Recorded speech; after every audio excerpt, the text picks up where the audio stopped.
Kailangan daw ID? Ay, gano'n. Buti ka naalala.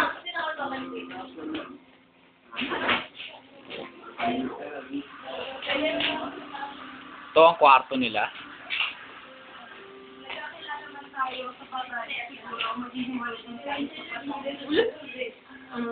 Basta, ingatan mo sarili mo, Oh. sarili mo. Hindi ko lang kami sa mga anak ko. Tayo rin ingit ka, no?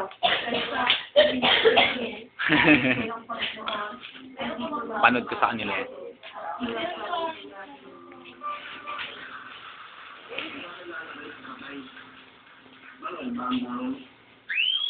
Ayun ba yung ano ko? Sa akin na lang to.